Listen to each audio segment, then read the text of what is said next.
Hello and welcome guys, मेरा नाम है विक्रम चौधरी और आप देख रहे हैं help classes for SSC and banking. आप सभी को पता है हमने जो कंप्लीट हिस्ट्री है उसको कवर करने की हमने एक सीरीज स्टार्ट की है जिसका ये पार्ट तीसरा है। इससे पहले ऑलरेडी पार्ट 1 और पार्ट 2 अपलोड हो चुका है। अगर आपने वो दोनों पार्ट मिस कर दिए तो आप पीछे जाकर हमारे चैनल पर उन वीडियोस को देख सकते हो। इसके अलावा आपको नीचे डिस्क्रिप्शन में भी उनके लिंक मिल जाएंगे, उसके द्वारा भी आप उन वीडियो को डायरेक्ट जाकर देख सकते हो। इससे क्या होगा, आपकी पीछे की जो हिस्ट्री है वो कंप्लीट हो जाएगी और आगे की जो सीरीज है उनको आप कंटिन्यू कर सकेंगे। ओके, तो चलिए स्टार्ट करते हैं आज की हमारी जो इंपॉर्टेंट हिस्ट्री नोट्स का पार्ट 3। ये जितने भी जो एग्जाम होते हैं, चाहे एसएससी सीजीएल हो, सीएचएसएल हो, चाहे रेलवे हो, चाहे एसएससी, चाहे यूपीएससी, मतलब जितने भी जो गवर्नमेंट एग्जाम है जिनमें हिस्ट्री के क्वेश्चन पूछे जाते हैं, तो उन सभी के लिए आपके ये वीडियो काफी काम आएगी। इसमें सिर्फ हम जो इंपॉर्टेंट पॉइंट है जो एग्जाम में पूछे गए हैं सिर्फ उन्हीं को हम डिस्कस करेंगे, बाकी हिस्ट्री हम छोड़ देंगे। ओके, तो चलिए स्टार्ट करते हैं आज का हमारा जो इंपॉर्टेंट हिस्ट्री नोट्स का पार्ट 3। सबसे पहले हम बात करेंगे मगध राज्य की। देखिए, मगध राज्य में ज्यादातर क्वेश्चन नहीं आते, लेकिन 3-4 क्वेश्चन ऐसे बनते हैं जो कई बार एग्जाम में पूछ लिए जाते हैं। सबसे पहले तो बात ये पूछता है कि जो मगध राज्य है, ठीक है, इसका जो सबसे प्राचीन वंश था उसके संस्थापक का नाम क्या था। तो देखिए, उस संस्थापक का नाम क्या था, बृहद्रथ, ठीक है। और इसकी जो राजधानी थी वो थी गिरिब्रज, जिसको राजगृह भी कहा जाता था। और कई बार ये पूछ लिया जाता है कि जो इसका जो सबसे प्राचीन वंश था उसका जो संस्थापक था बृहद्रथ, ठीक है, उसके पिताजी का नाम क्या था, मतलब वो किसका पुत्र था, तो वो था जरासंध का पुत्र। ओके, तो अब बात करते हैं संस्थापक, यानी मगध राज्य के अंदर एक वंश स्टार्ट हुआ था, हर्यक वंश। हर्यक वंश, ठीक है, उसका जो संस्थापक था उसका नाम था बिंबिसार।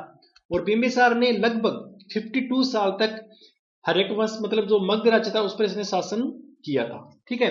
और कई बार ये पूछ लिया जाता है कि ये जो बिंबिसार था ये मगध राज्य की गद्दी पर कब बैठा था, तो ये बैठा था 544 ईसा पूर्व, 544 ईसा पूर्व, ठीक है। तो इसके बाद क्वेश्चन आता है अजात शत्रु। अजात शत्रु कौन था। देखिए, अजात शत्रु बिंबिसार का पुत्र था जिसने बिंबिसार की हत्या कर दी थी और उसके बाद ये खुद राजगद्दी पर बैठ गया था। और ये बैठा था 493 ईसा पूर्व में, ठीक है। और इसका एक उपनाम भी था अजात शत्रु का, जो भी एग्जाम में काफी बार पूछा जाता है कि इसका उपनाम क्या है, तो उसका नाम था कुणिक, ठीक है। इसने लगभग 32 साल तक मगध पर शासन किया था। और ये भी पूछा जाता है कि ये कौन से धर्म का अनुयायी था, मतलब कौन से धर्म को ये फॉलो करता था। ये करता था जैन धर्म को। ओके, तो अब बात करते हैं उदयन। उदयन कौन था। देखिए, उदयन अजात शत्रु का पुत्र था। इसने भी, जैसे अजात शत्रु ने अपने पिता की हत्या की थी, ठीक वैसे ही उदयन ने अपने पिता अजात शत्रु की हत्या कर दी थी और यह राजगद्दी पर बैठ गया था, ठीक है। और ये इसने हत्या कब की थी, 461 ईसा पूर्व में, ठीक है। और कई बार एग्जाम में ये पूछा जाता है कि पाटलीग्राम, देखिए पाटलिपुत्र नहीं है, पाटलीग्राम, इसकी स्थापना किसने की थी, तो वो की थी उदयन ने। ओके, और ये जो उदयन था ये भी जैन धर्म को फॉलो करता था, ठीक है। अब बात करते हैं हर्यक वंश का अंतिम शासक कौन था। देखिए, हर्यक वंश का अंतिम शासक था जो उदयन था, इसका पुत्र था और उसका नाम क्या था, नागदशक, ठीक है। तो ये बात हुई हर्यक वंश की। अब बात करते हैं शिशुनाग वंश की। देखिए, जैसे ही हर्यक वंश खत्म हुआ था उसके बाद शिशुनाग वंश स्टार्ट हुआ था, क्योंकि ये जो हर्यक वंश का अंतिम शासक था उदयन, उसका जो पुत्र था, ठीक है, नागदश, उसकी हत्या कर दी थी। उसका जो अमात्य था, उसका जो मंत्री था, उसने 412 ईसा पूर्व में इसकी हत्या कर दी थी और शिशुनाग वंश की स्थापना इसने कर दी थी। ओके, तो वो जो शिशुनाग वंश था इसका जो अंतिम शासक था, कई बार एग्जाम में ये भी पूछ लिया जाता है, तो उसका नाम क्या, तो उसका नाम था नंदीवर्धन। ओके, तो अब बात करते हैं नंदवंश। देखिए, नंदवंश का संस्थापक पूछा जाता है एग्जाम में काफी बार, सिर्फ एक ही पॉइंट, एक ही क्वेश्चन इससे बनता है। तो इसका जो संस्थापक था नंदवंश का, उसका नाम था महापद्मनंद। और ये जो नंदवंश था इसका जो अंतिम शासक था वो था गणानंद, जो कि जो सिकंदर था, ठीक है, उसका ये समकालीन था। तो मगध राज्य सिर्फ इतने ही क्वेश्चन बनते हैं। सबसे पहले बात की मगध राज्य था, ठीक है, उसका जो सबसे प्राचीन वंश था उसका संस्थापक कौन था, बृहद्रथ, जो कि जरासंध का पुत्र था। अब बात आती है हर्यक वंश। हर्यक वंश की स्थापना किसने की थी, बिंबिसार ने। बिंबिसार की हत्या की थी अजात शत्रु ने, जो कि उसका पुत्र था। अजातशत्रु कहता है कि उदयन ने जो पाटलिग्राम उसकी स्थापना भी इसने की थी। और जो उदयन था इसका जो पुत्र था नागदस, वो हर्यग्मस का अंतिम शासक था। बस इतने ही 4-5 क्वेश्चन बनते हैं मगध राज्य से। अब देखते हैं अपना नेक्स्ट। अब बात करते हैं सिकंदर महान की। सिकंदर महान से ज्यादा क्वेश्चन नहीं आते, बस 1-2 क्वेश्चन रिपीट होते हैं। सबसे पहले बात यह आती है कि जो सिकंदर था इसका जन्म कब हुआ था? तो इसका जन्म हुआ था 356 ईसा पूर्व में, ठीक है।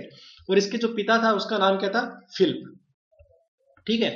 और कई बार ये पूछ लिया जाता कि जो सिकंदर था इसके गुरु का क्या नाम था? तो उसके गुरु का नाम था अरस्तु।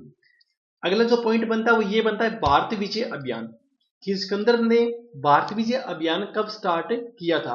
तो वो क्या था? 326 ईसा पूर्व। नेक्स्ट आती है सेनापति, कि सिकंदर का सेनापति का नाम क्या था? तो उसका नाम था सेल्यूकस निकेटर, ओके। और हाइडेस्पिस का युद्ध, ये काफी इंपॉर्टेंट है। हाइडेस्पिस का युद्ध, जिसे झेलम का युद्ध भी कहा जाता है। ये जो युद्ध हुआ था झेलम का युद्ध, ये हुआ था सिकंदर और जो पंजाब का शासक था पोरस, उन दोनों के बीच में ये हुआ था। नेक्स्ट बात बनती है भारत से रवानगी, यानी सिकंदर भारत से कब वापिस चला गया था?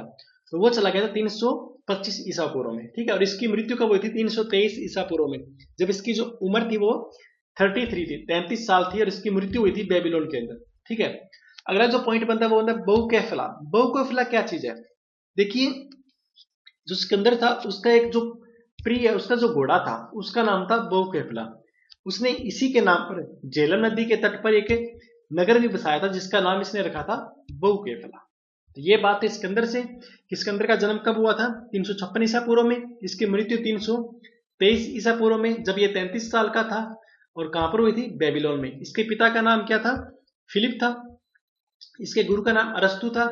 इसने जो भारत विजय अभियान था वो 326 ईसा पूर्व में स्टार्ट किया था और 325 ईसा पूर्व में वापस लौट गया था। और जो हाइडेस्पिस का युद्ध हुआ था, जिसे झेलम का युद्ध कहा जाता है, ये सिकंदर और पंजाब का जो शासक था पोरस, उनके बीच में हुआ था। और सिकंदर के सेनापति का क्या नाम था? Seleucus Nicator, okay. और कई बार ये भी पूछ लिया जाता कि जो सिकंदर था उसका जो जल सेनापति का नाम क्या था? तो उसका नाम था निर्यातकस, ओके। तो ये कुछ पॉइंट थे जो इंपॉर्टेंट है, जो एग्जाम में आपके आ सकते हैं सिकंदर से संबंधित। तो आज की इस वीडियो में सिर्फ हम 2 ही पॉइंट डिस्कस करेंगे, सिकंदर और मगध राज्य। आई होप कि वीडियो आपको काफी अच्छी लगी होगी। तो आई रिक्वेस्ट कि प्लीज आप इस वीडियो को लाइक कीजिएगा। और हाँ, आपको जो भी प्रॉब्लम हो आप कमेंट बॉक्स में कमेंट कर सकते हैं। और हाँ, आप इस चैनल को सब्सक्राइब जरूर कीजिएगा। इसके अलावा इसके बाद जो नेक्स्ट वीडियो आप वॉच करोगे उसमें हम एक ज्योग्राफी स्टार्ट कर रहे हैं, जिसमें हम कंप्लीट ज्योग्राफी को कवर करेंगे स्टेप बाय स्टेप। उनकी जो इंपॉर्टेंट पॉइंट है वो हम पूरे के पूरे कंप्लीट करेंगे अपनी वीडियोस के थ्रू, ओके। तो thanks for watching, please like share and subscribe our channel.